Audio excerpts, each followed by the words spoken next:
Hi guys, Anthony and Bob Barker are back again, and today we're going to talk about how we made this slim profile plywood rack. So, let's get into it.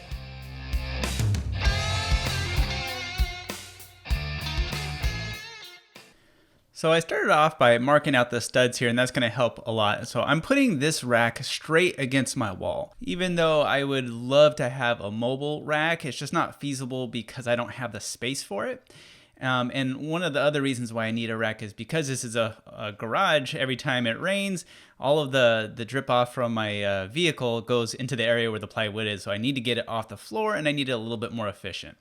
So after I got my studs all marked out, I just got this 1x2 strip, and then I'm going ahead and pre-drilling everything, and then we're just going to use some screws just to sink this straight into the wall. And this is going to basically be part of the base of this rack, and using the leveler there just to make sure that we keep this whole rack like level. So basically the plan here is I'm just going to be making a platform, and then we're going to build it up from there. So we're going to be using a 2x4 with some cutoffs there to connect it to that strip that we already attached to the wall. And to put the base of this all together, we're going to be using a lot of glue and some pocket hole screws. Now, I'm not too worried about the strength of this because I'm going to have 4 different levelers that is going to be seated underneath this platform. So that's going to give it a lot of extra strength, so it won't be too much stress on any of these joints. And here we run into one of my first mistakes. Before I even put this against the wall, I cut all of these little spacers that are going to attach to that strip on the wall. Just cut them all the same length, and I glued and screwed them all in place. However, what I neglected to consider is how wonky my walls are. So you'll see how that's going to come and bite me in a little bit here.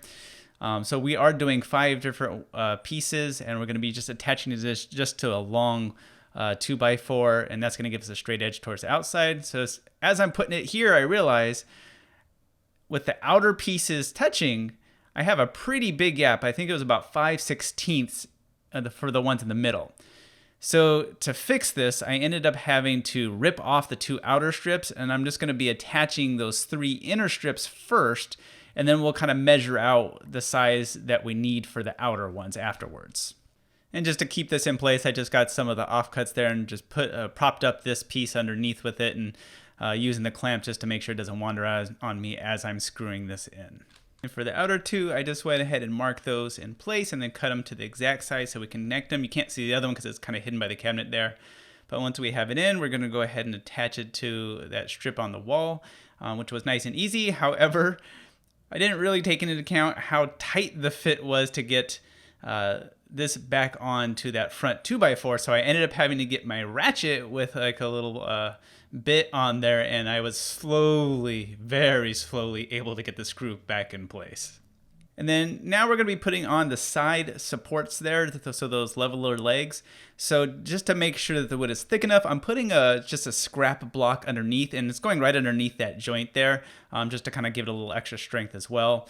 So I'm just taking that block and screwing it straight into this little platform thing, and then we can just mark out our holes and pre-drill and screw in these leveler legs.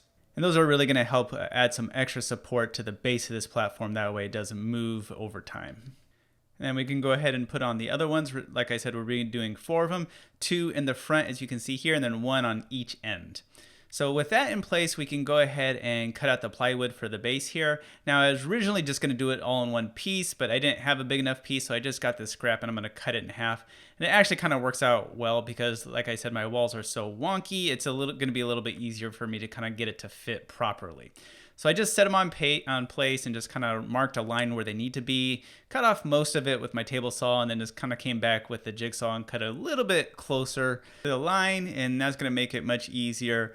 Because once we finish this up, we're just going to basically put it down back on the platform, get a bunch of screws and just screw it down into place. And then once we have both of those done, then we'll come back with the flush trim bit on my trim router and get that totally flush.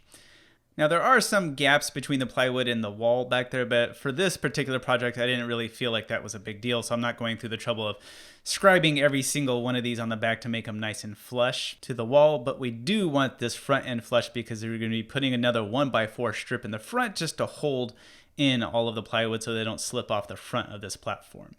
And to attach the strip, we're just basically pre-drilling and just doing a whole bunch of screws, screwing it into the base 2x4 there, and that'll hold it firmly in place. And so with the platform done, we can work on putting these strips against the wall. We're going to be doing 3 other ones, and those are just basically going to be a base for some small little shelves, as well as the supports that are going to hold the plywood pieces at an angle so they can sit really nicely on there. And for those support pieces, what I'm going to do is basically tilt my miter saw to a 4-degree angle.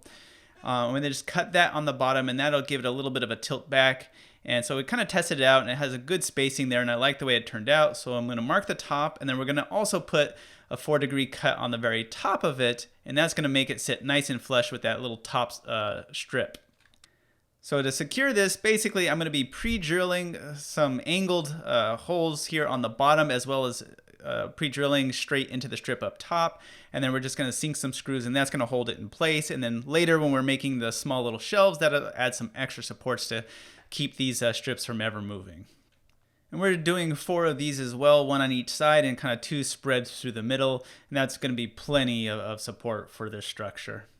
And then for these little strips that are going to go behind those supports, this was pretty small, so it's a little bit of a dicey cut. So what I did is I just basically clamped down another piece of wood to hold the edge of it while I'm making the cut, so my hand isn't anywhere close to it. But with that same 4-degree angle, then it fits really nicely behind those, and then you can just screw them in from the front. And then I'm also doing the same thing with the angled pilot hole there, and then screwing them into the strip against the wall as well. And as I was working, the supervisor came by to check my work.